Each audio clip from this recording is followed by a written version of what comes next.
Okay, so this is going to be me giving my immediate impressions after Psycho-Pass 3 First Inspector. It's not quite immediate because this is the second take, where the first one I rambled way too long. I know, what a surprise. So this one I'm going to try to keep it more concise and just go over all the main points.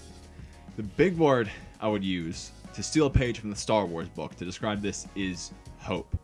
It makes me hopeful for Psycho-Pass moving forward because this is clearly leaving the door open for Psycho-Pass Season 4. In a similar way, or in a dissimilar way, it's also a bit of a soft reset. At the end, it kind of puts things back in the same position they were when Season 3 started, where the main plot that started in Season 3 is mostly resolved, and we're back to starting something new where Arata and Kei are trying to figure out their past together. They're fine and happy again together. Kei is with his wife again. He's kind of absolved of his sins from Bifrost because they don't exist anymore. So it's a bit of a soft reset in that it's setting the pieces back up to domino them again in Season 4. That, I think, goes along with something else it did, which is it pulled its punches. Season 1 killed Kagari. Season 1 didn't let Kogami and Akane be together. Kogami just disappears. Makishima, who is arguably virtuous in a sense, is dead. Sibyl System is still almighty. The cycle continues with the exact shot for shot that ends off Season 1. It didn't pull any punches. It was not satisfying in like a good moral sense, and I love that about it. Season 2 didn't really have that same feel. Season 3 didn't have that same feel, and this is the same way. Everything kind of works out in a nice, pretty way. Akane's going free now, and she gets to meet up with Kogami again. It's never really even explained why she's in there yet. It's kind of pulling its punches. It's taking off those restrictions that could have made it better. And this also goes along with Yayoi being fine after what we thought would be dying at the end of Season 3. This goes with Shion being fine, even though it looked like she might die from the poisonous gas, even though she had what would have been a very good sacrifice moment. All I'm saying is it's less willing to take risks, which makes me a little less hopeful for the series moving forward. Now, there's a reason I'm still overall hopeful though, and that's because we saw a bit of a return to form in the terms of villains and philosophy. Now I'm going to start this off by saying that this is a movie. It's much less time than a whole season is. So I don't expect them to develop everything and cap everything off as well as a whole season did. However, I still think it failed in the end, but it does leave me hopeful.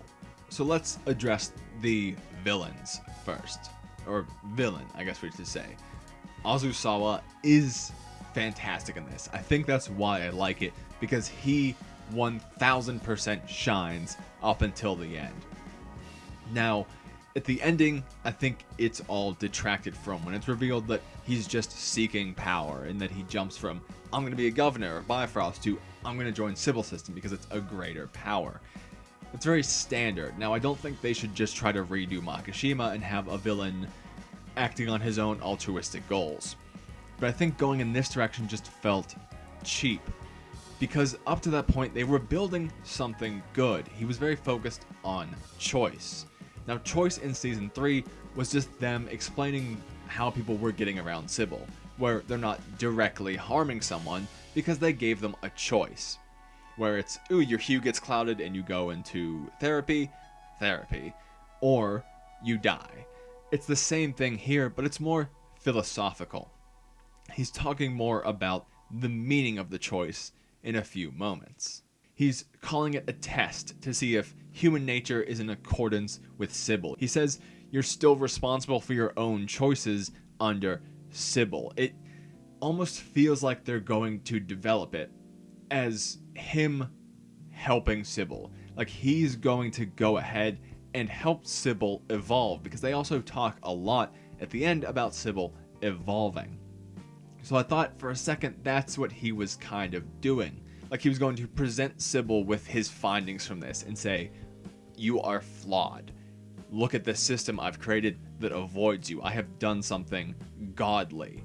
where he still could have tried to have a god complex. He still could have wanted power, but he could have been working through for some motivation that humans still have choice under Sybil, that they're not all that powerful, and maybe even not even want to join them in the end. But instead, they kind of cap it off with Sybil saying, your system's stupid and flawed. We don't like that. That was just your cheap way of doing things. Like, it had a lot of bits going for it, and it just didn't capitalize on them, which sucks, because I have a lot of notes on how those were just the best bits. He also says early on to save God from the clutches of the Public Safety Bureau whenever he's manipulating the Heaven's Path. I believe it's Heaven's Path. I'll fix it on screen if it's not. Where he's manipulating them into doing the stuff for him with all the other latent criminals, where he's very obviously playing people. He's a bastard. He's snarky. He's sarcastic, but he's super, not charismatic, but something about him's just interesting. The way he's riding around on this silly little Vespa, even though he's about to fuck up everything. So he's a very strong villain up until the end. I just wish that had been capitalized on. But that's why I'm still hopeful, because that shows that even though it wasn't finalized, they can still do it. There's still a chance, and he himself is still alive and in the game, because he didn't die at the end, and we even see a quick cut to him towards the end. So I don't think he's done. I think we could see more of him, and I hope we do, because it was the strongest part of this. I think it's what made it good. That being said, I think it could benefit a little bit from focusing in on these, because there's a lot of other faux philosophical kind of bits they just drop, where he's talking about wanting to see the truth of the world, where he's talking about Sybil being a game. There's a lot of side ideas and kind of half themes floating about, and none of them get as much time as the choice one, and the choice one itself didn't even get all the time it needs. Again, that could just be down to it being a movie, that I think the execution on them was poor. I think maybe if they'd focused on one of them solely, they could have done it justice, capped it off well, and left it in essentially the same regards as some of Makishima's season 1 ideas. Especially because it's contrary to them. Makishima was all about showing that the Sybil system's robbing people of this grand splendor of their soul, this free will that they don't have anymore because they're not really making choices. And he goes, bitch, we're making choices. Look, they just made choices. And to have it just disregarded at the end just felt so cheap. Again, it didn't want to take that risk. It didn't want to hit us in the face with anything, which I loved about season 1. Other than that, it looked great. It sounded great. We got some of the old themes, some of the new themes. The fight scenes had long takes, even though there was a bit too much shaky cam going on in them. Even though I talked a lot about Azusawa's personality, I think everyone did. The few lines Kogami had, which is how Kogami should be done, just felt like him. The fact that he wins his fight against Kei. Arata's deep dives, where he's doing his mental tracing when he goes too far. I think it's, again, cheap that he just gets pulled out of it immediately, but it was creepier. It was well done. The way he's being talked to in this half-memory mental trace of the villain, that was good shit. It was creepy, left a good, uncertain tone to things. Everything about it was well done. This is definitely a good movie. It has so much going for it.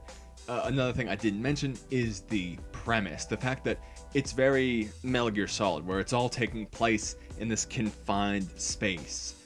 A little back and forth going on in there. This plan slowly developing while all in these confines. I love that. I think that was a super strong choice, even though it doesn't quite make sense. And again, shows that Sybil is a lot weaker than we think, which I don't think is intentional. I think just because if you really start to put thought into the plot, rhyming, it falls apart a little bit, and the only way to make it make sense is to say Sybil's just very lax now. I think it's still getting weaker as time goes on, which is one thing I'm not hopeful for. Also, a lot of people know that it exists now. That number is growing. That could be them setting up to finally reveal it in season 4. I think that could be interesting as hell if we actually see its goal realized. And I just thought of that now, but that could be interesting. We'll wait and see what happens. Again, I think there's good stuff. I'm excited heading forward. Immediately after it, I googled Psycho-Pass Season 4. I need to know, and I think that's good. They drew me back in. So, I think I covered everything I really want to initially cover. This is kind of a weird half review, immediate impressions kind of thing. I think I'm going to make a video later discussing how strong the Sybil system really is. Not in the sense of it's being weakened for the plot, but trying to dig deeper into this choice idea since they left it a little unfinished. Go back to the old seasons and see if Sybil is really the god we think it is. I think that might be the next topic you're seeing here. Anyway, if you watched this whole ramble, thank you. I appreciate it. Something new I'm doing. We'll see how it works out. Who really knows? But anyway, if you want more Psycho-Pass, I'll have more videos up now. And, as always, thank you for watching, and I hope I'll see you again soon. Maybe even talking about more Psycho-Pass. Fuck yeah.